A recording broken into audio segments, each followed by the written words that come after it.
இப்போ படித்து முடிச்சுட்டு எல்லோரும் வெளிநாட்டுக்கு ஓடுறாங்கள்ல, அவங்களாம் இப்போ ஓடக்கூடாது அப்படின்னா நாம் என்ன பண்ணணும்னா, நம்ம நாட்டே வந்து ஒரு ஒரு வெளிநாடு போல் மாற்றிடணும் அப்படின்னு சொல்கிறது கூட ஒரு நல்ல மகிழ்ச்சியாக வாழ்வதற்கு ஏற்ற இடமாக மாற்றிவிட வேண்டும்.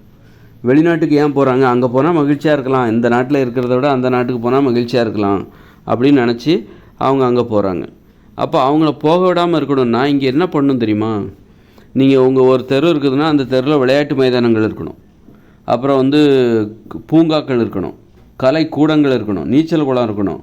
ஒவ்வொரு தெருவுக்கும் 50 ஆண்களுக்கு ஒரு நீச்சல் குளம், 50 பெண்களுக்கு ஒரு ஒரு நீச்சல் குளம், நல்ல பெரிய நீச்சல் குளம், அல்லது ரெண்டு நீச்சல் குளம் இருக்கலாம். எப்போ வேணாலும் போய் குளிச்சுட்டு வர்ற மாதிரி நிறைய அது மாதிரி விளையாட்டு மைதானங்கள் 50 ஆண்களுக்கு ஒரு விளையாட்டு மைதானம்லாம் பத்தாது. சின்ன சின்ன விளையாட்டு மைதானம், சின்னதும் பெருசுமா பல்வேறு விளையாட்டுகள் இருக்குல்ல. விளையாட்டில் எங்கெல்லாம் இடைவெளி இருக்கோ அங்கெல்லாம் விளையாட்டு மைதானம், குடியிருப்பு பகுதிகளில் ஒவ்வொரு தெருக்களிலும் விளையாட்டு மைதானங்களுக்கு பஞ்சமே இல்லை, நீச்சல் குளங்களுக்கு பஞ்சமே இல்லை. அப்படின்னா அப்போ இங்கே மக்கள் மகிழ்ச்சியாக இருப்பாங்களா? இதை விட்டு வெளிநாட்டுக்கெல்லாம் போகணுன்னு ஆசை வராது. அப்போ என்னென்னா, நீங்கள் விளையாட்டு மைதானங்கள், நீச்சல் குளங்கள், பூங்காக்கள் இதெல்லாம் உருவாக்கிட்டிங்கன்னா, பாதுகாப்பாக நடைபயிற்சி செய்வதற்கான வாய்ப்புகள் இதெல்லாம் உருவாக்கிட்டிங்கன்னா இங்கே உங்களுக்கு நட்பு ஏற்படும். விளையாடும்போது அங்கே ஒரு 4 பேர் உங்களுக்கு பழக்கமாவாங்க, உறவுமுறை ஏற்படும். பக்கத்து வீட்டுக்காரங்களோட இன்றைக்கி உறவுமுறை நட்பு ஏற்படும், ஒரு ஃப்ரெண்ட்ஷிப் ஏற்படும், ஒரு தோழி கிடைப்பாங்க, சகோதரர் பெரியவங்களோடலாம் பழக்க வழக்கம் ஏற்படும். அப்போது ஒரு உறவுமுறை ஏற்படும் போது இதையெல்லாம் விட்டுட்டு வெளிநாட்டுக்கு போகணுங்கிற ஆசை வராது. சின்ன வயசுலேருந்து நீங்கள் உங்களுக்கு ஒரு நட்பு ஏற்பட்டுரும். இப்போது ஒரு மனித வாழிடமே இப்படி தான் இருக்கணும். நிறைய விளையாட்டு மைதானங்கள், கலைக்கூடங்கள், பூங்காக்கள் இதெல்லாம் இருந்துட்டால் அதை நீங்கள் தினமும் காலையில் விளையாடுறது, சாயந்தரம் விளையாடுறது, நீச்சல் குளத்தில் குளிக்கிறது, இப்படி ஜாலியாகவே உங்கள் வாழ்க்கை இருக்குது. வேலைக்கு போகும்போது வேலை செஞ்சு முடிச்சு வேலை செய்கிறீங்க, அப்புறம் வீட்டுக்கு வர்றீங்க, இப்படி ஜாலியாகவே வாழ்கிறீங்கன்னா உங்களுக்கு நட்பு எல்லாமே ஏற்பட்டுரும். அப்போ வெளிநாட்டுக்கு போகணுங்கிற எண்ணம் வர. வெளிநாட்டுக்கு போனால் இவ்வளோ உறவுமுறையை நீங்கள் இழக்கணும். உங்களுடைய நட்பு உங்கள் தெருவில் நீங்கள் வாழ்கிற வீட்டுக்கு பக்கத்தில் உங்களுக்கு நிறைய நண்பர்கள் இருப்பாங்க, தோழிகள் இருப்பாங்க, பெரியவங்க தெரிஞ்சவங்க அப்படின்னு நிறைய பேர் இருப்பாங்க. பழகியிருப்பீங்க, நல்லா பாசமாக பழகிருப்பீங்க. அப்போ வெளிநாட்டுக்கு போகணுங்கிற எண்ணம் வராது. வெளிநாட்டுக்கு போனால் இவங்களெல்லாம் நம்ம மிஸ் பண்ணுவோம், இந்த உறவுமுறை கூட்டத்தை எல்லாத்தையும் மிஸ் பண்ணுவோம், அங்கே போனால் நம்ம தனியாக தானே இருக்கணும், அந்நியமான மனிதர்களோட நம்ம எப்படி இவங்கள்ட்ட பழகிற மாதிரி அவங்ககிட்ட இருக்காது அப்படின்னு சொல்லிட்டு வெளிநாட்டுக்கே போகணுங்கிற எண்ணமே பாதியாக அல்லது கால்வாசியாக குறைஞ்சிரும். ஏன் இப்போ வெளிநாட்டுக்கு போகிறாங்க? அப்படி ஒரு உறவுமுறையே இங்கே இல்லை. இங்கே என்னென்னா வீட்டுக்குள்ளே புகுந்துக்கிறோம், வேலைக்கு போகிறோம், வீட்டுக்குள்ளே புகுந்துக்கிறோம், வீட்டை விட்டு வெளியே போகணுன்னா ஒரு இடமே இல்லை. அதனால தான் இங்கே இருக்கிறதுக்கு பதிலாக வெளிநாட்டுக்கு போகலாம். இங்கேயும் தனியாக தான் இருக்கிறோம், நம்ம தாய்நாட்டிலையும் இந்தியாவிலையும் தனியாக தான் இருக்கிறோம், இதுக்கு நம்ம வெளிநாட்டுக்கே போயிடலாம், அங்கேயே போய் தனியாக இருந்துட்டு போகலாமே, கூடுதலாக கொஞ்சம் பணம் கிடைக்கும் அப்படின்னு சொல்லி அங்கே போய் தனியாக இருந்துடலாமே அப்படின்னு நினைப்பாங்க. அப்போது நீங்கள் தாய்நாட்டில் இந்தியாவில் நீங்கள் மக்களை மகிழ்ச்சியாக வாழ வைத்து விட்டால், மகிழ்ச்சிங்கிறது ஒன்று தான். அது சின்ன வயசில் எது மகிழ்ச்சி, சின்ன பசங்களுக்கு எது மகிழ்ச்சி? ஆடல் பாடல், அவங்க ஓடுவாங்க, விளையாடுவாங்க, ஆடுவாங்க, பாடுவாங்க, கதை சொல்கிறது, இந்த குழந்தைகளிடம் இருக்கிற அந்த மகிழ்ச்சி இருக்குல்ல, இது தாங்க மகிழ்ச்சியான வாழ்க்கையே. நாம் என்ன பண்ணுறோம், அது குழந்தைகளுக்கான மகிழ்ச்சி, பெரியவங்களுக்கான மகிழ்ச்சிங்கிறது வேறு அப்படின்னு நம்ம நினச்சிக்கிறோம். பெரியவங்கன்னா அவங்களுடைய மகிழ்ச்சி வேறு. இதை நம்பி குழந்தைகள் என்ன பண்ணுறாங்கன்னா சின்ன வயசில் மகிழ்ச்சியாக இருக்காங்க, பெரியவங்களை பார்த்து பெரியவங்கள மாதிரியே நாம் இருக்கணும், அப்போ தான் அவங்களுக்கு பெரியவங்கள மாதிரியே இருக்கணுங்கிறக்காக பெரியவங்க எப்படி ஆடுறது கிடையாது, பாடுறது கிடையாது, விளையாடுறது கிடையாது, அந்த குழந்தைங்களும் அந்த பழக்கத்தை விட்டுடுறாங்க. பெரியவங்கள மாதிரி நாமளும் மாறணும், அப்போ தான் நம்ம பெரியவங்க. ஆடுறது, ஓடுறது, பாடுறது இதெல்லாம் பண்ணால் நம்ம சின்ன பசங்க, அதனால் நம்ம இப்போ பெரியவங்களாகணும் அப்படின்னா இதெல்லாம் பண்ணக்கூடாது, இதெல்லாம் பண்ணாமல் இருந்தால் தான் பெரியவங்க ஆகணும் அப்படிங்கிறதுக்காக இந்த மகிழ்ச்சியான வாழ்க்கையை விட்டுட்டு வந்துடுறாங்க சின்ன பசங்க எல்லாருமே. அதனால் சின்ன பசங்க மட்டும்தான் மகிழ்ச்சியாக இருக்கிறான், ஏன்னா அவன் தான் ஆடுறான், ஓடுறான், பாடுறான், விளையாடுறாங்க. ஆனால் பெரியவங்க இதை பண்ணுறதில்ல. இப்போ ஏன்னா நம்ம அதெல்லாம் பண்ணிட்டா நம்ம சின்ன பசங்களாகிடுவோம், விளையாடுறது, ஆடுறது, ஓடுறது இதெல்லாம் பண்ணிட்டாக்கா நம்ம சின்ன பசங்களாகிடுவோம் அப்படின்னு பெரியவங்களுக்கு ஒரு எண்ணம். அப்புறம் சின்ன பசங்களுக்கு என்னென்னா நம்ம பெரியவங்களாகணும் அப்படிங்கிறக்காக ஆடுறது, ஓடுறது, பாடுறது அது வரைக்கும் அவங்க கடைபிடிச்சிட்டு வந்து ஆடல் பாடல் விளையாட்டு இது எல்லாத்தையும் விட்டுட்டு பெரியவங்களாகணுங்கிறக்காக இப்போ எல்லாத்தையும் மகிழ்ச்சியான வாழ்க்கையை விட்டுட்டு வந்துடுறாங்க. ஆனால் மகிழ்ச்சியான வாழ்க்கைங்கிறது பெரியவங்களுக்கும் குழப்பமாக இருக்குது, சின்னவங்களுக்கும் குழப்பமாக இருக்குது. மகிழ்ச்சியான வாழ்க்கைன்னா ஒன்று தான், அந்த சின்ன பசங்கள்லேருந்து வருதில்ல, அதுதான் வாழ்க்கை. சின்ன பசங்களில் நீ என்ன பண்ணுற, ஆடுற, ஓடுற, பாடுற, விளையாடுறல, இதுதான் மகிழ்ச்சி. ஓவியம் வரைகிற, கவிதை எழுதுற, ஏதோ கதை சொல்கிற, இப்படி இதான் மகிழ்ச்சி. இதைத்தான் நீ காலம் முழுதும் பண்ணணும், வாழ்நாள் முழுதும் இதைத்தான் நீ கடைபிடிக்கணும். இவங்களுக்கு எது மகிழ்ச்சின்னே தெரியாமல் சின்ன பசங்க என்ன பண்ணுறாங்க, பெரியவங்களாகணும்னு சொல்லிட்டு பெரியவங்களாகணும்னா இந்த மாதிரி ஆடுறது ஓடுறது அவங்களாம் அதை பண்ணுறது கிடையாது, அதை விட்டுறணும் நம்ம, அப்போ தான் நம்ம பெரியவங்களாக முடியும் அப்படின்னு சொல்லி அது வரைக்கும் மகிழ்ச்சியாக வாழ்ந்துக்கிட்டு இருந்த இந்த சின்ன பசங்க அந்த மகிழ்ச்சியான வாழ்க்கையை விட்டுட்டு நான் பெரியவங்களாக போகிறேன் அப்படின்னு சொல்லிட்டு பெரியவங்களாகிடுறேன், இனிமேல் நான் பெரியவங்க அப்படின்னு சொல்லிட்டு ஆடல் பாடல் இதெல்லாம் விட்டுட்டு பெரியவங்கள மாதிரி இயந்திரங்களை போல் மாறிடுறாங்க. பெரியவங்க என்ன நினைக்கிறாங்கன்னா, ஆடல் பாடல்லாம் சின்ன பசங்களோட வேலை, அதெல்லாம் நம்ம பண்ணக்கூடாது அப்படின்னு சொல்லிட்டு அந்த ஆடுறது ஓடுறது பாடுறது விளையாடுறது இந்த மாதிரி வேலைக்கே போகிறது கிடையாது. ஏன்னா அவங்க பெரியவங்களாகிட்டாங்களாம், அந்த பெரியவங்க அப்படிங்கிற இமேஜை பாதுகாக்கணும். விளையாடுறது ஆடுறது ஓடுறது இதெல்லாம் விட்டால் நம்ம யாரும் சின்ன பசங்கன்னு சொல்லிவிடுவாங்க அப்படிங்கிற ஒரு பயம். ஆனால் வாழ்க்கையில் மகிழ்ச்சிங்கிறது வந்து நீ சின்ன வயசில் எப்படி இருக்கியோ இந்த ஆடல் பாடல் இதெல்லாம் இருக்குல்ல, அன்பு பாசம், அம்மாக்கிட்ட எப்படி பாசமாக இருக்க, அம்மாக்கிட்ட பாசமாக இருக்கிறது, சண்டை போட்டால் உடனே மறந்துடுறது, இதெல்லாம் சின்ன பசங்களுக்கு இந்த மனப்பான்மை இருக்கும். அந்த மனப்பான்மையை நீ வாழ்நாள் முழுதும் கொண்டு போ. மகிழ்ச்சிங்கிறது உன் சின்ன வயசில் இருக்குது, அதை நீ இடையில விட்டுடுற, இடையில அது வந்து இறக்கி வச்சுட்டு ஒரு 18 வயசு வரைக்கும் அதை கடைபிடிக்கிற. அப்புறம் 18 வயசுக்கு அப்புறம் மகிழ்ச்சியான வாழ்கிற அந்த வாழ்க்கை முறையை கீழே இறக்கி வச்சுட்டு நான் பெரியவங்களாயிட்டேன்னு சொல்லிட்டு இயந்திரங்களை போல் மாறிடுறேன். அப்போ சோம்பேறித்தனம், எல்லா பிரச்சனையும் வருது. சோம்பேறித்தனம், உடல் உழைப்பு குறைஞ்சி போகுது, அப்புறம் உடல் பருமன் ஏற்பட்டு போகுது, நோய்கள் வந்துடுது. பெரியவங்கன்னா நோய் இருக்கணும், அவங்க தான் பெரியவங்க. சின்ன பசங்கன்னா கொஞ்சம் ஆரோக்கியமாக மகிழ்ச்சியாக இருப்பாங்க, அவங்க தான் சின்ன பசங்க. பெரியவங்கன்னா அவங்க குண்டாக இருப்பாங்க, தொப்பையோடு இருப்பாங்க, நோய்களோடு இருப்பாங்க, எப்போவும் சீரியஸாக இருப்பாங்க, உருமாங்க, பக்கத்தில் போனாலே உருமாங்க, இவங்க தான் பெரியவங்க. இப்படிங்கிற மாதிரி ஒரு புரிதலோட மக்கள் வாழ்ந்துட்டுருக்காங்க. அதனால் மக்கள் வந்து வெளிநாட்டு மோகத்தில் இருக்காங்கள்ல, படித்து முடித்தா வெளிநாட்டில் வேலை கிடைக்கும், மகிழ்ச்சி கிடைக்குமா, மகிழ்ச்சி தாய்நாட்டில் தான் கிடைக்கும் அப்படிங்கிறத நம்ம அவங்களுக்கு உணர்த்தணும். எப்படி மகிழ்ச்சின்னா என்னன்னே தெரியல, மகிழ்ச்சினா என்னன்னு தெரியாமல் தான் அதை வெளிநாட்டில் கிடைக்குமா, மகிழ்ச்சிங்கிறாங்களே அது வந்து வெளிநாட்டில் கிடைக்குமா அப்படின்னு சொல்லிட்டு தான் வெளிநாட்டுக்கு போகிறாங்க. கடைசியில் பார்த்தா வெளிநாட்டிலையும் கிடைக்கல. நிறைய பேருக்கு தாய்நாடு தான் மகிழ்ச்சிங்கிறது நல்லா தெரியுது, உறவு முறை நண்பர்கள் இதெல்லாம் இங்கே தான் இருக்குது, என்ன இருந்தாலும் நம்ம ஊரில் இருக்கிற மாதிரி இருக்காது, சொர்க்கமே ஆனாலும் அது நம்ம ஊரை போல் அது வராது அப்படின்னு நிறைய பேர்த்துக்கு புரிஞ்சிருக்கு. ஆனால் வந்து நம்ம ஊர்லேயும் வந்து ஆனால் மகிழ்ச்சின்னா என்னென்னு தெரியல, அதான் வெளிநாட்டிலையாவது அது கிடைக்குமா அப்படின்னு சொல்லி தான் போகிறாங்க. அப்போ மகிழ்ச்சினா என்னென்னு அவங்களுக்கு சொல்லிட்டாலே அவங்க வெளிநாட்டுக்கு போக மாட்டாங்க. அப்போ மகிழ்ச்சினா என்னென்னா நீ வந்து ஆடணும் பாடணும் ஓடணும் விளையாடணும் நீச்சல் அடிக்கணும், இந்த மாதிரி நல்ல உடற்பயிற்சி செய்யணும், விளையாடணும், அதுதான் மகிழ்ச்சி. இதுதான் ஒரு முக்கியமான மகிழ்ச்சி. அப்போ இந்த மகிழ்ச்சிக்கான வாய்ப்பு எல்லாருக்கும் அவங்க வாழுகிற இடத்துல கிடைக்கணும், அவங்க தெருவிலே கிடைக்கணும். அப்போ இதுதான் மகிழ்ச்சின்னு அவங்க கண்டிப்பாக எல்லோரும் உணர்ந்துருவாங்க. ஓ இதுதான் மகிழ்ச்சியா அப்படின்னு சொல்லிட்டு சின்ன வயசுலேருந்து அவங்க ஆடுறது பாடுறது விளையாடுறது ஓடுறது உட்கார்றது எழுந்துக்கிறது இப்படி அம்மாக்கிட்ட பாசம், இது வந்து ஒரு மகிழ்ச்சி. அப்போ இந்த மகிழ்ச்சி தான் வாழ்நாள் முழுதும் கடைபிடிக்கப்படுகிறதுனா அப்போ நீ வெளிநாட்டுக்கு போனால் நீ இதை இழந்துருவ. ஏன்னா நீ வந்து உனக்கு தெரிஞ்சவங்ககிட்ட தான் இதெல்லாம் பண்ண முடியும்.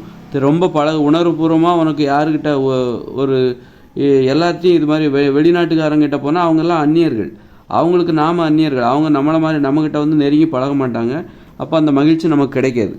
மகிழ்ச்சின்னு என்னன்னு இவங்களுக்கு தெரிய வச்சுட்டா வெளிநாட்டு மோகமே இவங்களுக்கு இல்லாமல் போயிடும், அந்த அந்நிய மொழி மோகமே இவங்களுக்கு இல்லாமல் போயிடும். ஆங்கில மொழி மேலே இவங்களுக்கு ஏன் மோகம்னா வெளிநாட்டுக்கு போகணுங்கிற ஆசை தான். வெளிநாட்டில் போயாவது நம்மளால் மகிழ்ச்சியாக வாழ்ந்துட முடியாதா அப்படிங்கிற எண்ணம் தான். அப்போ இவங்களுக்கு மகிழ்ச்சின்னா என்னென்னு நம்ம சொல்லிட்டாக்கா சொன்னால் போதாது, அந்த வாழ்கிறதுக்கான வழிகளை செஞ்சு கொடுத்துடணும். இதான் மகிழ்ச்சின்னா இதுதான் அப்படின்னு என்ன பண்ணோம். ஒவ்வொரு தெருவுலையும் ஆண்களுக்கு தனியாக பெண்களுக்கு தனியாக விளையாட்டு மைதானங்கள், உடற்பயிற்சி கூடங்கள், நூலகங்கள், அப்புறம் வந்து நூலகங்கள், அப்புறம் பார்த்திங்கனாக்கா இன்னும் நிறைய இருக்குல்ல, நீச்சல் அடித்து குளிக்கிற இடங்கள், உடற்பயிற்சி கூடங்கள், கலைக்கூடங்கள். அங்கே போனால் ஓவியம் வரையலாம், கவிதை எழுதலாம், அதாவது கவிதை எழுதுகிற அந்த கலைக்கூடம் அது. அங்கே போய் உங்களுடைய படைப்புகளை ஒவ்வொரு தெருவுலையும் இருக்கணும். அது ஆண்கள் பெண்கள் 2 பேருமே பயன்படுத்துகிற இடம். அங்கே போயிட்டு உங்களுடைய கலை படைப்புகளை நீங்கள் வெளிப்படுத்தி நீங்கள் காட்சிக்கு வைக்கலாம். அந்த தெருவில் ஒவ்வொரு தெருவுலையும் கலைக்கூடங்கள் இருக்க வேண்டும். இப்போ இப்படியெல்லாம் இருக்கும்போது அங்கே விளையாடுவதற்கு விளையாட்டு மைதானங்கள் ஆண்களுக்கு தனியாக பெண்களுக்கு தனியாக இப்படியெல்லாம் இருந்துட்டாக்கா இதுதான் மகிழ்ச்சிங்கிறத அவங்க எல்லாருமே உணர்ந்துருவாங்க. அப்போது நீங்கள் உங்கள் வீட்டுக்கு வெளியில் வந்தால் விளையாட்டு மைதானங்கள் இங்கெல்லாம் போகும்போது நிறைய நட்பு ஏற்படும். நிறைவேற்ற பழகுவீங்க, பேசுவீங்க, தோழிகள், நண்பர்கள், பெரியவங்க சிறியவங்கன்னு ஒரு பேச்சுவார்த்தை தொடர்பு ஏற்படும். நீங்கள் வெளிநாட்டுக்கு போகிறதா இருந்தால் இதெல்லாம் இழந்துருவீங்க. அப்போ அதனாலே வெளிநாட்டுக்கு போக மாட்டாங்க. இப்போ வெளிநாட்டுக்கு மோகமே குறைஞ்சி போயிடும், வெளிநாட்டு மோகமே இல்லாமல் கூட போயிடும்.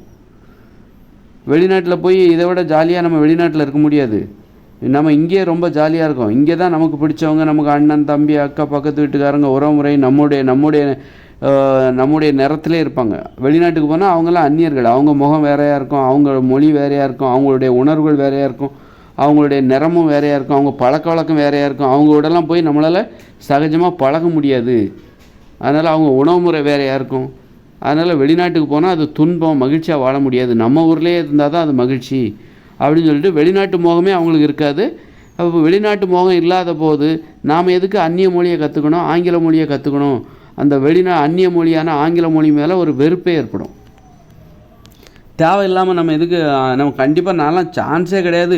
நான் வெளிநாட்டுக்கெல்லாம் சுற்றுலாவுக்கு வேணால் போவேனே தவிர அங்கே போய் வேலை பார்த்து அங்கேயே செட்டில் ஆகிறதுக்கெலாம் வாய்ப்பே கிடையாது. என் ஊரில் எவ்வளோ சந்தோஷமாக இந்த விளையாட்டில் விளையாடிக்கிட்டு ஆடிக்கிட்டு பாடிக்கிட்டு, என் ஒவ்வொரு தெருவுலேயும் இங்கே அவ்வளோ ஆடிக்கிட்டு பாடிக்கிட்டு சந்தோஷமாக நான் இருக்கிறேன். இங்கே எவ்வளோ உறவினர்கள் இருக்காங்க, எனக்கு சொந்தக்காரங்க, நண்பர்கள் எத்தனை பேர் இருக்காங்க, தோழிகள் எத்தனை பேர் இருக்காங்க. இவ்வளோ பேர்த்தையும் நான் பிரிஞ்சுக்கிட்டுலாம் நம்ம வெளிநாட்டுக்கு போகணும்.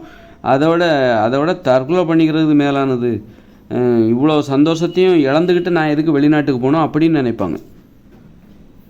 அப்போது வெளிநாட்டு மோகத்தை குறைக்கணும்னா முதல்ல இந்த உள்நாட்டு மோகத்தை ஏற்படுத்துங்க. வெளிநாட்டு மோகத்தை மக்கள்கிட்ட இல்லாமல் பண்ணணும்னா உள்நாட்டு மீது, தாய்நாட்டு மீது மோகத்தை ஏற்படுத்துங்கள். என் தாய்நாடு எனக்கு ரொம்ப மகிழ்ச்சியான ஒரு நாடு, தாய்நாட்டில் மகிழ்ச்சியாக வாழ வை. மகிழ்ச்சின்னா என்னன்னு சொல்லு. மகிழ்ச்சின்னா இதுதான். சும்மா டிவி வாங்கிட்டு வீட்டுக்குள்ளே முடங்கிட்டு, வீட்டுக்குள்ளே ஏசி, வீட்டுக்குள்ளே டிவி அது இருந்து ஹோம் தேட்டரு, அப்படி வீட்டுக்குள்ளே ஒரு உலகத்தை சந்தோஷத்தை ஏற்படுத்திக்கிட்டால் அப்போது அவங்களுக்கு என்னடா இது வெறுப்பாக தான் இருக்குது, இதுக்கு வெளிநாட்டிலே இருக்கலாம் அப்படின்னு தோணும். இது மகிழ்ச்சி கிடையாது. வீட்டுக்கு வெளியில் கூப்பிட்டு வரணும் மக்களை.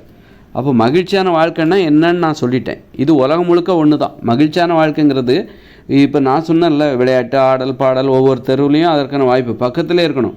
நான் ஆடுறதுக்கும் விளையாடுறதுக்கும் ஓடுறதுக்கும் உட்கார்றதுக்கும் நான் எங்கேயோ போகக்கூடாது, ரொம்ப தூரத்துக்கு போகக்கூடாது. என் வீட்டை விட்டு வெளியே வந்தால் எனக்கு விளையாட்டு மைதானங்கள் இருக்கணும், நீச்சல் குளங்கள் இருக்கணும், உடற்பயிற்சி கூடங்கள் இருக்கணும். ஆண்களுக்கு தனியாக, பெண்களுக்கு தனியாக கலைக்கூடங்கள் ஆண்களும் பெண்களும் பயன்படுத்துறது. காட்சிக்கு வைக்கணும், படைப்புகளை காட்சிக்கு வைங்க, கண்காட்சியில் வைங்க. இந்த மாதிரிலாம் இருந்துட்டால் அது மாதிரி காதலிப்பதற்கான பூங்கா அது கண்டிப்பாக இருக்கணும். அதுதான் முற்போக்கான ஒரு ரொம்ப அணுகுமுறை. நீங்கள் அது உங்களுக்கு அப்படியே அது என்ன காதலிப்புனா, காதலர்கள் தங்களுடைய காதலை பதிவு செய்ய வேண்டும். அவங்க அவங்களுக்கு காதல் பூங்கா அங்கே பதிவு செய்யப்பட்ட காதலர்கள் மட்டும்தான் போகணும். இது ஒவ்வொரு தெருவிலையும் இருக்கணும். ஒவ்வொரு தெருவில் இப்போ ஒரு தெருவில் காதல் ஜோடிகள், அப்புறம் திருமண ஜோடிகள், அவங்களும் காதலர்கள் தான். திருமணம் செய்து கொண்டவர்களும் காதலர்கள் தான். எதுக்காக திருமணம் செஞ்சுக்கிறாங்கன்னா காதலிக்கிறதுக்காக தான் திருமணம் பண்ணிக்கிறாங்க. பாதுகாப்பாக காதலிப்பதற்கு, உரிமையோடு காதலிப்பதற்கு திருமணம் பண்ணிக்கிறாங்க. அதனால் காதலர்கள் தான் குழந்தையும் பெற்றுப்பாங்க. ஆனால் அவங்க காதலர்கள் தான். என்றைக்காக இருந்தாலும் சரி, அப்பா அம்மா இருந்தாலும் சரி, முதல்ல கணவன் மனைவி ஆகிறாங்க, காதலர்களாக இருக்கிறாங்க முதல்ல. அப்புறம் திருமணம் செய்து கொள்கிற கணவன் மனைவியாக இருந்து காதலிக்கிறாங்க. அப்புறம் குழந்தைகள் பிறக்குது. அப்புறம் அப்பா அம்மாவாக மாறி அப்புறமா காதலிக்கிறாங்க. அப்புறமாவும் காதலிச்சுக்கிட்டே இருக்காங்க. அப்போ ஒரு கட்டத்தில் பேரம்பேத்தி பிறக்குது. அப்போ தாத்தா பாட்டி ஆகிடுறாங்களா, அப்போ தாத்தா பாட்டி ஆகி அப்பவும் காதலிக்கிறாங்க. அப்புறமும் பூட்டன் பேட்டி எல்லாம் வர்றாங்க. பூட்டன் பேட்டி ஈட்டி எல்லாம் வரும்போது அப்பவும் அவங்க காதலிக்கிறாங்க. அந்த காதல்ங்கிறது எப்போவுமே இருக்குது. அந்த நிலை தான் மாறுது. முதல்ல வெறும் காதலன் காதலி, அப்புறம் கணவன் மனைவியாக இருந்து காதலிக்கிறாங்க. இப்படி இந்த மாதிரியே ஒரு மகிழ்ச்சியான ஒரு வாழ்க்கை. இப்போ எதுக்கு நான் இந்த மாதிரி வேறு எங்கே போய்ட்டேன். அதனால் நீங்கள் என்ன பண்ணணுன்னு வாழ்கிற இடத்துல மகிழ்ச்சியாக வாழ்கிறதுன்னு வச்சுட்டாக்கா வெளிநாட்டுக்கு போகணுங்கிற எண்ணமே இல்லாமல் பண்ணிடலாம். வெளிநாட்டுக்கு இப்படித்தான் பண்ண முடியும். இப்படித்தான் வெளிநாட்டு மோகத்தை நம்ம இல்லாமல் பண்ண முடியும். வெளிநாட்டு மோகத்தை வாழ்கிற இடத்தையே மகிழ்ச்சியாக வாழ்கிற அப்போ காதல் பூங்கா பற்றி தான் வந்தேன். காதல் பூங்கா ஒவ்வொரு தெருவுலையும் இருக்கணும். அந்தந்த காதல் உறவை பதிவு செய்யணும். 16 வயசுக்கு மேலே காதலிப்பதற்கு அனுமதி. அப்போ அந்த வயசு ஜாலியாக இருப்பாங்க, ஜாலியாக படிக்கிறது, வாழ்கிறது. இந்த ஒரு நாட்டில் இவ்வளோ சந்தோஷம் 16 வயசில். ஏன் வெளிநாட்டுக்கு போகிறாங்கன்னா, வெளிநாட்டில் தான் ஆண் பெண் சுதந்திரம் இருக்குது.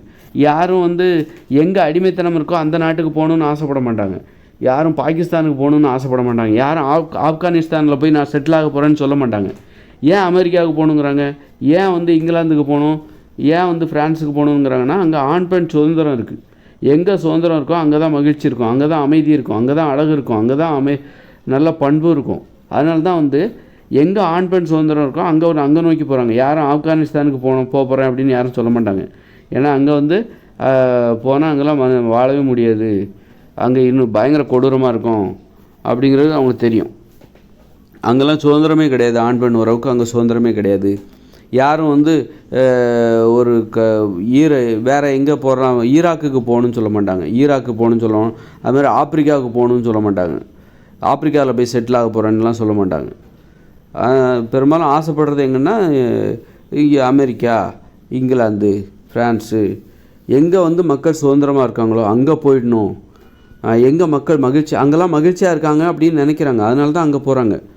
சுதந்திரம் மட்டும் ஆண் பெண் உறவுக்கு அங்கே சுதந்திரம் இருக்குது, அதனால் அங்கே போகிறாங்க. இங்கே வந்து ஆண் பெண் உறவுக்கு சுதந்திரம் இல்லை, அதனால தான் அவங்க வெளிநாட்டுக்கு போகிறாங்க. அப்போ இந்த நாட்டில் இருக்கிறதுக்கு ஏன் அவங்களுக்கு பிடிக்கலன்னா, இங்கே சுதந்திரம் கிடையாது, காதலிப்பதற்கு சுதந்திரம் கிடையாது, அன்பு செலுத்துவதற்கு இங்கே சுதந்திரமே கிடையாது. காதல்ங்கிறது அன்பு தானே, அப்புறம் அன்பு செலுத்துவதற்கே இங்கே சுதந்திரம் இல்லை, அதனால தான் வெளிநாட்டுக்கு போகிறாங்க. அப்போது நீங்கள் என்ன பண்ணணுன்னா, காதலிப்பதற்கான சுதந்திரத்தை ஏற்படுத்திடு. அப்போது காதல் உறவை முறையாக தானே அவங்க காதலிக்கிறாங்க, ஒருத்தர் அன்பு செலுத்துகிறாங்க, முறையாக பதிவு செஞ்சுருக்காங்க, ஒருத்தர் உண்மையாக இருந்து அன்பு செலுத்துகிறாங்க, காதலிக்கிறாங்க. அப்போ அவங்களுக்கு ஏன் நீ அனுமதி கொடுக்க மறுக்கிற? அது உனக்கு எங்கே வலிக்குது அதில்? அது மாதிரி திருமண உறவும் பதிவு செய்யப்பட்டது தான். அப்படி இருக்கும்போது ஒவ்வொரு தெருவுலேயும் காதல் பூங்காக்கள் இருக்கணும். அந்த காதல் பூங்காவில் போய் அதுக்குன்னு ஒரு டைம் இருக்குது, அந்த டைமில் அங்கே போய் அங்கே உங்களுக்கு ஒரு ரூம் இருக்கும், போய் காதல் பண்ணுங்கள். திருமண ஜோடிகள் எல்லாம் அங்கே போய் ஒரு பொதுவான இடத்துக்கு வாங்க. காதல்னாலே ஒரு உடல் உறவுனாலே அது ஒரு தனிமை சம்மந்தப்படுது. உன் வீட்டுக்குள்ளே ஒரு இருட்டுக்குள்ளே ஒரு ஆண் பெண் பொதுவான இடத்துல ஒரு கட்டி பிடிக்கிறதே கிடையாது. அதுக்காக வந்து காம எண்ணத்தை தூண்டுற மாதிரி பொதுவான இடத்துல முத்தம் கொடுக்கறது, உதட்டோட காம எண்ணத்தை வெளிப்படுத்துகிற மாதிரிலாம் முத்தம் கொடுக்கக்கூடாது. அது வந்து பொது அமைதியை குலைக்கிற ஒரு விஷயம். அதுக்காக வந்து வீட்டை விட்டு வெளியில் வேறு எங்கேயுமே வந்து ஒரு காதலர்களுக்கு வீட்டுக்கு வெளியில் வரணும். வீட்டுக்கு வெளியில் அதற்கு ஒரு முக்கியத்துவம் இருக்குது. அதுக்கு தான் காதல் பூங்கா. ஒரு வீட்டுக்கு வெளியில் காதலுக்கான முக்கியத்துவத்தை உணர்த்த வேண்டும். காதல் என்பது அப்போ ஊர் உலகமே காதலிக்குது, நாமளும் காதலிக்கணும் அப்படிங்கிற எண்ணம் ஒரு போட்டி, அதை ஒரு போட்டிக்குள்ளே கொண்டு வரணும். ஊர் உலகமே காதலிக்குது, வீட்டுக்குள்ளே ஒழிச்சு யாருக்கும் தெரியாமல் இருட்டுக்குள்ளே ஒரு ரூமுக்குள்ளே அப்படிலாம் இல்லாமல் அதை நீ ரூமுக்குள்ளே தான் அது நீ ஒரு தெருவில் ஒவ்வொரு தெருவுலையும் காதல் பூங்கா, அந்த தெருவில் உள்ள திருமண ஜோடிகள் காதல் ஜோடிகள் அவங்கவுங்களுக்குன்னு தனித்தனி ரூமு கொடுத்து நீ அங்கே வந்துருங்க. அது ஒரு அழகிய பூங்கா போல் இருக்கணும். அங்கே வந்து ரொம்ப அற்புதமான சோலைகளுக்கு இடையில் ஒவ்வொரு ரூமு, அங்கே வந்து காதல் ஜோடிகள்லாம் வந்து காதலிக்கணும். பதிவு செய்யப்பட்டவர்கள் அவர்கள் திருமண ஜோடிகள் வந்து காதலிக்கணும். 1 மணி நேரம் சாயந்தரம் ஒரு 4லேருந்து 5 மணி வரைக்கும், அல்லது 5 மணிலேருந்து 6 மணி வரைக்கும் அது கண்டிப்பாக எல்லோரும் வரணும். வரல அப்படின்னா தகுந்த காரணம் எழுதி கொடுக்கணும். வந்து காதலிச்சுட்டு போங்க. வந்துட்டு நீ உட்காரியோ படுக்கிறியோ தூங்குறியோ, ஆனால் வரணும். வந்து உடலுறவு வச்சுக்கிறியோ இல்லையோ, ஒருத்தர் உடலுறவு வச்சுக்கிற மற்றவங்களுக்கு தெரியவும் கூடாது. ஏன்னா அது தனிமை சம்மந்தம். உடலுறவுங்கிறது தனிமையான ஒரு விஷயம். ஆனால் நீ பொது வழிக்கு வா, பொது வழிக்கு நீ வந்து காதலி. ஆனால் நீ உனக்கான தனிமை அங்கே இருக்குது. அதுக்காக திறந்த வழியில் நீ காதலிக்கணும் உடலுறவு வச்சுக்கணும்னு நான் சொல்ல. திறந்த வழியில் உடலுறவு வச்சுக்கூடாது. எல்லோரும் பார்க்குற மாதிரி காம எண்ணத்தை ஏற்படுத்துகிற மாதிரியான செயல்களில் ஈடுபடக்கூடாது. ஆனால் நீ பொது வழிக்கு வா, நீ பொதுவான இடத்துக்கு வா. ஒரு போட்டி தான் அது. அந்த காதல் பூங்காக்குள்ளே வந்துட்டால் யாரும் மற்ற ஜோடிகள்கிட்டலாம் பேசக்கூடாது. காதலனும் காதலியும் பேசணும், கணவனும் மனைவியும் பேசணும். மற்றபடி ஒரு காதல் ஜோடி இன்னொரு காதல் ஜோடிகிட்டலாம் சிரித்து பேசிகிட்டு இருக்கக்கூடாது, சண்டை வந்துடும். அப்புறம் காதல் பூங்கா வந்து அங்கே போர்க்களமாக மாறிடும், தேவையில்லாத பிரச்சனைகள்லாம் உருவாகும். அதனால் உள்ளே வந்துட்டியா, உன் வேலை காதலிக்கிறது. உனக்கான குடிசை இருக்கும், ஒரு குடிசை மாதிரி அழகாக ஒரு ரூமு அது கொடுத்துரும். அங்கே போயிடு நீ. அது அழகாக ஒரு பூங்கா போல் இருக்கும். அது ஒரு வேலி, ஒரு குடிசை, அதுக்கு சுற்றி ஒரு வேலி, அல்லது ஒரு குடிசைன்ற விட ஒரு கட்டடம், காங்கிரீட் கட்டடம், அதை சுற்றி ஒரு வேலி, அழகிய பூங்காக்கள். அங்கே வந்து நல்ல ஒரு காம எண்ணத்தை மேம்படுத்துகிற மூலிகைகள் அடங்கிய ஒரு பூங்கா அது. அங்கே இருக்கிறது வந்து எல்லாம் பார்த்திங்கன்னா காம எண்ணத்தை மேம்படுத்துகிற தாவரங்கள் தான் அங்கே இருக்கும். மூலிகைகள், உணவுகளை காம எண்ணத்தை மேம்படுத்துகிற உணவுகளை தருகிற மரங்கள், பாதாம் மரம், முந்திரி மரம், அப்புறம் வால்நட்டு மரம், அப்புறம் கற்றாழை, இப்படி காம எண்ணத்தை அமுக்கராங்கிழங்கு செடி, இப்படி காம எண்ணத்தை மேம்படுத்துகிற தாவரங்கள் அந்த காதல் பூங்காவில் வளர்க்கப்பட வேண்டும். அப்போது இப்படி நீ மகிழ்ச்சியாக வாழ வச்சுட்டா எவன் வெளிநாட்டுக்கு போவான்? நீ இங்கே வாழ விட மாட்டேங்கிற. வாழ்வதற்கு இடத்த தேடி தான் ஏன் அகதிகளாக போகிறான். வெளிநாட்டுக்கு போகிறவன் எல்லாரும் யார் தெரியுமா? அகதி. ஸ்ரீலங்காவிலேருந்து ஏன் தமிழீழ மக்கள் ஏன் அகதிகளாக வெளிநாட்டுக்கு போனாங்க? நீ அங்கே வாழ விடலை, அவங்கள மகிழ்ச்சியாக வாழ விடலை, அதனால தான் அவங்க வெளிநாட்டுக்கு போனாங்க. அப்போ அகதிகள் நீ வெளிநாட்டுக்கு போகிறனாலே எவனாவது ஒரு அமெரிக்காவில் இருக்கவங்க இந்தியாவில் போய் செட்டில் ஆக போகிறேன்ட்டு வர்றாங்களா பாரு. ஏன்னா நீ உயிர் வாழ தான் விடுறே தவிர மகிழ்ச்சியாக வாழ விட மாட்டேங்கிற. அதனால தான் வெளிநாட்டுக்கு போகிறாங்க. இப்போ தமிழீழ மக்களை உயிர் வாழவே விடலை. அதனால தான் அவங்க உயிர் பழைச்சா போதும் அப்படின்னு சொல்லிட்டு வெளிநாட்டுக்கு அகதிகளாக போகிறாங்க. ஆனால் இந்தியாவில் ஏன் வெளிநாட்டுக்கு போகிறாங்க? வெளிநாட்டில் போய் செட்டில் ஆகணும், அப்ராட்டில் போய் செட்டில் ஆகணும்னு ஏன் போகிறாங்க அப்படின்னா, நீ இங்கே உயிர் வாழ விடுற, ஆனால் மகிழ்ச்சியாக வாழ விட மாட்டேங்கிற. உயிர் வாழ்வதற்கு உன்னுடைய மனிதத்தன்மைங்கிறது என்னென்னா கொஞ்சம் பரவாயில்ல, உயிர் வாழ்வதற்கு நாங்கள் அனுமதிக்கிறோம், ஆனால் மகிழ்ச்சியாக வாழ்வதற்கு நாங்கள் அனுமதிக்க மாட்டோம். அதெல்லாம் கூடவே கூடாது, அதுக்கெல்லாம் இங்கே அனுமதியே கிடையாது. அதனால தான் அந்த மக்கள் என்ன பண்ணுறாங்க? வெளிநாட்டுக்கு போகிறாங்க, அகதிகளாகத்தான் போகிறாங்க. புரியுதுங்களா? அதுவும் அகதிகள் தான். தமிழீழ மக்கள் அகதிகளாக போகிறாங்கன்னா அதுக்கு என்ன காரணம்னா, அவங்க உயிர் வாழ்வதற்காக போகிறாங்க. அந்த நாட்டில் இருந்தால் உயிர் வாழ முடியாது அப்படின்னு சொல்லிட்டு அவங்க உயிர் வாழ்வதற்காக வெளிநாட்டுக்கு போகிறாங்க. இப்போ இந்திய மக்கள் வெளிநாட்டுக்கு நான் செட்டிலாக போகிறேன், வெளிநாட்டில் போய் அமெரிக்காவில் போய் செட்டிலாக போகிறேன்னா அவன் என்ன பண்ணுறான்? இவன் மகிழ்ச்சியாக வாழ்வதற்காக வெளிநாட்டுக்கு போகிறான். இவனும் அகதி தான். மகிழ்ச்சியான வாழ்க்கையை பார்த்துடணும். இந்த நாட்டில் இருக்கிற வரைக்கும் மகிழ்ச்சியாக இருக்க முடியாது. இந்த நாட்டில் இந்தியாவில் இருக்கிற வரைக்கும் மனுஷங்களாகவே இருக்க முடியாது. நான் வெளிநாட்டுக்கு போகிறேன் அப்படின்னு சொல்லி அங்கே போய் செட்டிலாக போகிறேன் அப்படின்னு சொல்லி எனக்கு உரம் வேண்டாம், ஒரு மண்ணு வேண்டாம் அப்படின்னு சொல்லி நான் அங்கே போய்க்கிறேன் அப்படின்னு சொல்லி போயிடுறாங்க. அகதிகளாகத்தான் போகிறாங்க. வெளிநாட்டுக்கு போகிறாங்கன்னா அகதிகளாக இது ஒரு அவமானம். இதுக்காகவே நீ என்ன பண்ணுறன்னா, நீ இது ஒரு அவமானம். உன் நாட்டிலேருந்து மக்கள் வெளிநாட்டுக்கு செட்டிலாக போகிறான் அப்படின்னா உனக்கு ஒரு அவமானம் இல்லையா? அந்த நாட்டுக்கு ஏற்பட்ட அவமானம் இல்லையா? அந்த ஆட்சியாளர்களுக்கு அந்த ஏற்பட்ட அவமானம் இல்லையா அது? அப்போ நீ என்ன பண்ணணும்? உங்ககிட்ட தப்பு இருக்குது, அதனால தான் அவங்க வெளிநாட்டுக்கு போகிறாங்க. சும்மா போவாங்களா? நீங்கள் மகிழ்ச்சியாக வாழ முடியல, அதனால தான் வெளிநாட்டுக்கு போகிறாங்க. மகிழ்ச்சியாக இங்கேயே வாழ முடியும் அப்படின்னா, மகிழ்ச்சியாக வாழ்வதற்கு வெறும் டிவியோ பெரிய ஏசியோ ஃப்ரிட்ஜோ போதுமானது கிடையாது. உறவுமுறை தேவை, மனுஷங்க தேவை. இங்கே உள்ள மனுஷங்க எல்லாரும் அடிமைத்தனத்தை காப்பாற்றுகிற மனுஷங்களாக இருக்காங்க, அடிமைத்தனத்தின் தூண்களாக இருக்காங்க. அடக்குமுறையின் தூண்களாக ஒவ்வொரு மனுஷங்களும் தெரிகிறாங்க. அடக்குமுறை எனும் கூடாரத்தை தாங்கி பிடிக்கிற தூண்களாக ஒவ்வொரு மனுஷங்களும் இருக்காங்க. அடிமைத்தன கலாச்சார அடிமைத்தனத்தை தாங்கி பிடிக்கிற தூண்களாக இங்கே இருக்கிற ஒவ்வொரு மனுஷங்களும் இருக்காங்க, தெரிகிறாங்க. அதனால் இவங்க கொடுக்குற இந்த நிழல்லாம் என்னால் இது நிழல் இல்லை. இவங்க அந்த அடிமைத்தனத்தை தாங்கி பிடிக்கிற கூடாரத்தின் தூண்களாக இருக்காங்களே தவிர அந்த கூடாரத்தில் கூரை இல்லை, ஓட்டையாக இருக்குது. வெயில் பட்டால் உள்ளே வருது, மழை வந்தால் உள்ளே ஒழுகுது, உள்ளே இருக்க முடியல, தூங்க முடியல, உட்கார முடியல, ஏகப்பட்ட ஓட்டை இருக்குது. அதனால தான் நல்ல கூடாரம் வெளிநாட்டில் இருக்குது, அங்கே போயிடுறோம் அப்படின்னு சொல்லி வெளிநாட்டுக்கு போயிடுறோம். அகதிகளாகத்தான் போகிறாங்க தவிர. அதனால் மகிழ்ச்சியாக வாழ்வதற்கு ஒரு சூழ்நிலை இங்கே இல்லை, பாதுகாப்பான சூழ்நிலை இல்லை, அந்த அளவுக்கு அறிவுடையவர்களாக இல்லை, முட்டாள்களாக இருக்காங்க. அதனால் மகிழ்ச்சியான வாழ்க்கையை வரவேற்கிறாங்க பாருங்கள் அந்த வெளிநாட்டில். நான் அங்கே போயிடுறேன் அப்படின்னு சொல்லிட்டு உன் கூட நான் போராடிக்கிட்டு என்னால் இருக்க முடியாது, நான் போராடுவதை விட வெளிநாட்டுக்கு போயிடுறேன், நான் அங்கே போயிடுறேன் அப்படின்னு சொல்லி போராடிக்கிட்டு அதே வாழ்க்கையாக போய்டும். அதுக்காக நான் வெளிநாட்டுக்கு போயிடுறேன், எங்கே இருக்குதோ அங்கே நான் போய்ட்றேன், பிரச்சனையே கிடையாது அப்படின்னு சொல்லிட்டு வெளிநாட்டுக்கு போகிறாங்க. இது ஒரு அவமானம். வெளிநாட்டுக்கு போகிறாங்கன்னா அவமானம். அவன் நாட்டில் மகிழ்ச்சியாக வாழ முடியல. இப்போ தமிழீழ மக்கள் வெளிநாட்டுக்கு போகிறாங்கன்னா அவன் நாட்டில் உயிரோடே வாழ முடியல, அதனால தான் வெளிநாட்டுக்கு போகிறாங்க. அப்போ அது அந்த நாட்டுக்கு ஏற்பட்ட அவமானம். இந்த இந்தியாவில் நீ வெளிநாட்டுக்கு போகிறோன்னா இங்கே உயிரோடு வாழ முடியுது, ஆனால் மகிழ்ச்சியாக வாழ முடியல, அதனால தான் வெளிநாட்டுக்கு போகிறாங்க. இதுவும் ஒரு அவமானம் தான். அகதிகளாகத்தான் போகிறாங்க.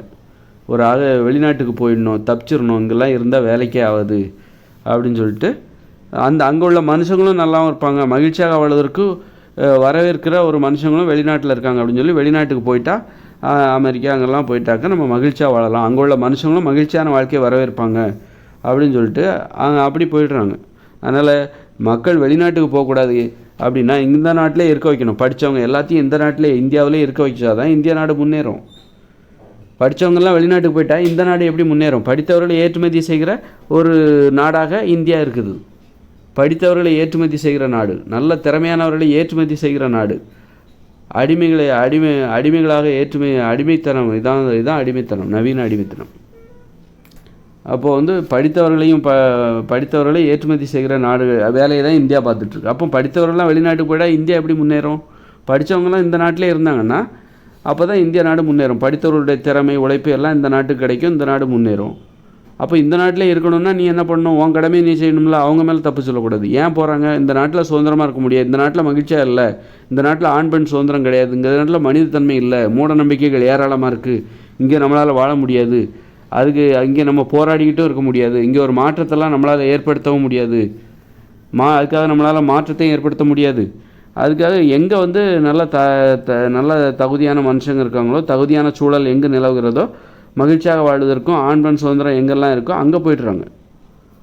அதனால் இந்த நாட்டை நம்ம படித்தவங்களெல்லாம் இங்கே உட்கார வைக்கணும் அப்படின்னா, இந்த நாட்டை நீ திறமையானவங்களெல்லாம் இங்கே உட்கார வைக்கணும் அப்படின்னா, இந்த நாட்டை வந்து ஒரு மகிழ்ச்சியாக வாழ்வதற்கு ஏற்ற இடமாக மாற்று. எப்படி மாற்றுறது? மகிழ்ச்சியான நல்ல மெட்ரோ ட்ரெயின் விட்டாச்சு போதுமா?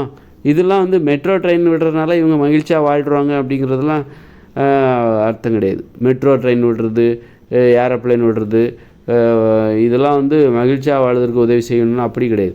நான் சொன்ன மாதிரி மகிழ்ச்சியாக வாழ்வதற்கு என்றைக்குமே எல்லா வயசுலையும், எல்லா ஊர்லேயும், எல்லா நாட்டிலையும், இந்த உலகம் முழுக்க மகிழ்ச்சியாக இருக்கணும்னா அதற்கான வழிமுறை தான் நான் சொல்கிறேன். ஒவ்வொரு குடியிருப்பு பகுதிகளை எல்லாத்துலேயும் விளையாட்டு மைதானங்களை உருவாக்கு. ஆண்களுக்கு தனியாக, பெண்களுக்கு தனியாக, நீச்சல் குளங்கள் ஆண்களுக்கு தனியாக, பெண்களுக்கு தனியாக, உடற்பயிற்சி கூடங்கள் ஆண்களுக்கு தனியாக, பெண்களுக்கு தனியாக, கட்டணம் இல்லாமல் எல்லாத்தையும் உருவாக்கி காசை வசூலிச்சுட்டு யாரும் வரமாட்டாங்க. அதுமாதிரி நூலகங்களை உருவாக்கு. அது கூட ஆண்களுக்கு தனியாக, பெண்களுக்கு தனியாக உருவாக்குங்க. ஏன்னா நூலகத்துக்கு வர்றது உன் நோக்கம் தவறிடக்கூடாது. படிக்கிறதுக்கு தானே வந்த அப்படின்னா நீ உள்ளே உட்காந்து படிச்சுட்டு போ. அங்கேயும் உட்காந்து உன் நோக்கம் தவறுற மாதிரி. அப்புறம் கலைக்கூடங்கள், அது ஆண்களுக்கும் பெண்களுக்கும் பொதுவான இடம். அது மாதிரி கலைக்கூடங்கள், காதல் பூங்காக்கள் ஒவ்வொரு தெருவிலையும் உருவாக்கணும். காதல் பூங்காக்கள், விளையாட்டு மைதானங்கள், கலைக்கூடங்கள், இப்படி ஒவ்வொரு தெருவிலையும். அப்புறம் நடைபயிற்சி சாலைகள், பாதுகாப்பான நடைபயிற்சி சாலைகள். அப்புறம் வந்து இந்த தெப்ப குளம், நீச்சல் குளம்லாம் இருக்குல்ல, இயற்கையாகவே ஏரியெல்லாம் இருக்குது பாருங்கள். ஏரியை சுற்றி அற்புதமான சுற்றுச்சுவர்களை ஏற்படுத்தி நடைபாதைகள் உருவாக்குங்க. மக்கள் ஜாலியாக போய் வாக்கிங் போகிறதுக்கே அவ்வளோ ஆசையாக இருக்கும். ஒரு பெரிய ஏரி இருக்குன்னு வச்சுக்கோங்களேன். ஒரு நகரத்தின் வெளிப்பகுதியில், ஒரு கிராமத்தில் எங்கெல்லாம் ஏரி இருக்கோ அதையெல்லாம் சுற்றி ஒரு சுற்றுச்சுவர்களை எழுப்பி அதில் ஒரு 3 வழிப்பாதை, 4 வழிப்பாதை, 2 வழிப்பாதை, நடைபாதை, வாகனங்கள் போகிறதுக்கு, நடந்து செல்வதற்கான இருவழி நடைபாதை, அல்லது 3 வழி 4 வழி நடைபாதை, அப்படி போகிறதுக்கு ஒரு வழி, வர்றதுக்கு ஒரு வழி அப்படின்னு போட்டு மக்கள் வீட்டை விட்டு வெளியில் வர்றதுக்கு பறப்பாங்க. அப்படி வீட்டுக்குள்ளே இருக்க மாட்டாங்க. சோம்பேறியாக ஒரு காலையில் எழுந்திரிச்சிருவாங்க. வாக்கிங் போனோம், ஜாலியாக இருக்கும் வாழ்க்கை. அதெல்லாம் பண்ண மாட்டேங்கிறாங்க. எல்லாரையும் சோம்பேறியாக வீட்டை விட்டு வெளியில் வந்துடாத அப்படின்னு சொல்லிட்டு இங்கே உள்ள ஆட்சியாளர்கள் அடிமுட்டாத்தனமான ஆட்சியாளர்கள்ட்ட மாட்டிக்கிட்டு நம்ம என்னடா வாழ்க்கை, நல்ல வாழ்க்கையை சீரழிச்சுவிட்டோம். அறிவில்லாத தற்கூரிகளிடம் இந்த ஆட்சி அதிகாரம்லாம் மாட்டிக்கிட்டு, ரவுடிகள் தான் இந்த ஆட்சி அதிகாரத்தை வந்து யார் கையில் இருக்குன்னா ரவுடிகள் கையில் இருக்குது. அதனால தான் நல்ல சிந்தனை உடையவர்கள் போன்ற நல்ல சிந்தனை உடையவர்கள் அந்த பக்கம் போக முடியலன்றல விழிப்புணர்வு இருந்தால் நான் அந்த பக்கம் போயிருப்பேன். சின்ன வயசில் விழிப்புணர்வு சரியான இருக்குல்ல. ஏன்னா அது ரொம்ப ஈஸி தான். நல்ல நோக்கமுடையவர்களை தான் அந்த மக்கள் தேடுறாங்க. நல்ல நோக்கம், கொஞ்சம் கூட கலப்படம் இல்லாத, சுயநல கலப்படம் இல்லாத நல்ல நோக்கமுடைய ஒரு ஆட்சியாளர்களை மக்கள் தேடுறாங்க. எப்படி போனால் எப்படி அந்த இடத்துக்கு போகணுங்கிறது எனக்கு தெரியும். ஆனால் நான் வந்து சரியான வழியில் போய் அந்த இடத்துக்கு போக மாட்டேன். அதெல்லாம் ரொம்ப ஈஸியாக போயிடலாம். ரொம்ப ஆனால் நான் தான் தப்பு பண்ணிட்டோம். ஆட்சி அதிகாரத்தை கைப்பற்றிருந்தோன்னா இன்றைக்கி தமிழ்நாட்டில் மிகப்பெரிய மாற்றமே ஏற்பட்டிருக்கும். அப்படி மகிழ்ச்சியாக வாழ்வதற்கு இந்த உலகத்திலே தகுதியான இடம், ஒழுக்கமும் பண்பும் கட்டுப்பாடும் நிறைந்த ஒரு இடம் எதுனா தமிழ்நாடுன்னு நான் இந்த உலகத்துக்கு நான் நிரூபிச்சிருப்பேன். என் கடமையை நான் வந்து செய்ய தவறிட்டேன். இனிமேல் செய்யலாமே அப்படின்னா எனக்கு இப்போ நான் செஞ்சு முடிச்சிருக்கணும். என் வேலைகளெல்லாம் இப்போ நான் செஞ்சு முடிச்சிருக்கணும். எனக்கு இப்போ வயசு 44. என் கடமைகளை செஞ்சு முடிச்சிருக்கணும். அவ்வளோதான். இது வந்து ஒரு உணர்வுபூர்வமாக செய்ய வேண்டிய வேலை. எனது ஆராய்ச்சியே முடிய போகுது. இப்போல்லாம் நான் ரொம்ப எளிமையானவனாக மாறிட்டேன். எனக்கு ரொம்ப கோபம்லாம் குறைஞ்சி தீர்வுகள் கிடைச்சனால எனக்கு கோபம் குறைஞ்சிருச்சு. அதனால் மிகப்பெரிய புரட்சியாக செஞ்சு இந்த உலகத்துக்கே வழிகாட்டியாக நான் இருந்திருப்பேன். எப்படி வாழணும் அப்படிங்கிறதுக்கு இந்த உலகத்தோட வழிகாட்டியாக நான் இருந்திருப்பேன். இங்கே மிகப்பெரிய மாற்றத்தை நான் ஏற்படுத்தியிருப்பேன். இதுதான் எனது கடமைன்னா அதுக்காக நான் உயிரை கூட கொடுத்து நான் உழைச்சிருவேன். அது ரொம்ப ஈஸியாக எப்படி மக்கள் ஏற்றுக்கிற மாதிரி இவர் பண்ணால் கண்டிப்பாக இவரை நம்பலாம், நம்பிக்கைக்குரியவர் அப்படிங்கிறத என்னை பார்த்தாலே தெரியும். இவரை விட வேறு யாரும் நம்பிக்கைக்குரியவங்களாக இருக்க முடியாது, ரொம்ப தெளிவான ஆளாகவும் இருக்கிறாரு அப்படின்னு எல்லாருமே நம்புகிற மாதிரி தான் இருக்கும். நமக்கு அது மட்டும் தான் நமக்கு தெரியும். உள்ளே ஒன்று வச்சுக்கிட்டு வெளியே வந்து சூழ்ச்சியெல்லாம் நமக்கு பெருசாக. ஆனால் அந்த இடத்துக்கெல்லாம் எல்லாம் பண்ணிடலாம். சரி விடு, முடிஞ்சிருச்சு, என்ன பண்ணுறது. மக்களை மகிழ்ச்சியாக வாழ வைக்கிற ஒரு சர்வாதிகாரியாக நான் இருந்திருப்பேன் அப்படிங்கிறது தான். நான் கண்டிப்பாக சர்வாதிகாரியாக இருந்தால் தான். ஆனால் எப்படின்னா மகிழ்ச்சியாக வாழ வைக்கிற ஒரு சர்வாதிகாரி. இந்தியாவுக்கு அப்படிப்பட்ட சர்வாதிகாரி தேவை. இந்தியாவுக்கு, தமிழ்நாட்டுக்கு சர்வாதிகாரம் இருந்தால் தான் இந்த அடிமைத்தனத்தெல்லாம் ஒழிக்கணும், மூட நம்பிக்கை ஒழிக்கணும்னா ஒரு சின்ன ஒரு சர்வாதிகாரம். ஒரு மருத்துவர் அறுவை சிகிச்சை செய்கிற மாதிரி அறுவை சிகிச்சை செய்ய பயப்படுறவர் அப்போ வந்து சில மருத்துவர் எப்படி அவங்க ஆரோக்கியத்தை கொடுக்க முடியும்? சில சிகிச்சைக்கு நம்ம அறுவை சிகிச்சை செஞ்சு தான் ஆகணும். அது மாதிரி ஒரு ஒரு மகிழ்ச்சியாக வாழ வைக்கணும்னா ஒரு சர்வாதிகார குணமும் தேவை. ஐயோ மக்கள் கோச்சிப்பாங்களே, மக்கள் வெறுத்துருவாங்களே, மக்கள் நம்ம மேலே வெறுப்பு வந்துடுமே அப்படின்னு சொல்லி நல்ல விஷயத்த பண்ணுறதுக்கு நம்ம பயந்தோம் அப்படின்னா அப்போ இங்கே மாற்றத்தை ஏற்படுத்த முடியாது. மாற்றத்தை ஏற்படுத்தணும், நல்ல மாதிரி மக்களை வாழ வைக்கணும் அப்படின்னா கொஞ்சம் கண்டிப்பு வேணும். அதான் சர்வாதிகாரம். இப்போ மகிழ்ச்சியாக வாழ வைப்பதற்கு கொஞ்சம் சர்வாதிகாரமும் தேவை இந்த இயந்திர அறிவியல் உலகில். அப்போ மகிழ்ச்சியாக வாழ வைக்கிற ஒரு சர்வாதிகாரியாக நான் இருந்திருப்பேன். மகிழ்ச்சியாகவும் சுதந்திரமாகவும் சுயமரியாதையும் மக்களை வாழ வைக்கிற ஒரு சர்வாதிகாரியாக நான் இருந்திருப்பேன். அந்த வாய்ப்பு தான் நான் இழந்துட்டேன் அப்படின்னு நான் சொல்கிறேன். கொஞ்சம் சமத்துவமாக வாழ்கிற, சமத்துவத்தை நிலைநாட்டுகிற ஒரு இயந்திர அறிவியல் உலகம் திறமையில் ஏற்றத்தாழ்வு இருக்க தான் செய்யும் படிப்பில். ஆனால் அதையும் தாண்டி மக்களை ஒரு சமத்துவமாக வாழ வைக்கிற ஒரு சர்வாதிகாரியாக கூடுமான வரைக்கும் சமத்துவத்தை அதிகப்படுத்துகிற, சமத்துவத்தை கட்டாயப்படுத்துகிற, பெரிய வீடெல்லாம் நீ கட்டக்கூடாது, உனக்கு தேவையான வீடு தான், அளவுக்கு அதிகமான வீடு கட்டக்கூடாது, உனக்கு தேவையான வீடு கண்டிப்பாக உனக்கு கொடுக்கப்பட வேண்டும், உனது இருப்பிடம் அப்படின்னு சொல்லிட்டு ஒரு மகிழ்ச்சியான வாழ்க்கை, ஒரு மகிழ்ச்சியாக வாழ வைக்கிற ஒரு சர்வாதிகாரியாக நான் இருந்திருப்பேன். அதான் நான் செய்ய தவறிய கடமை. அதுதான் வந்து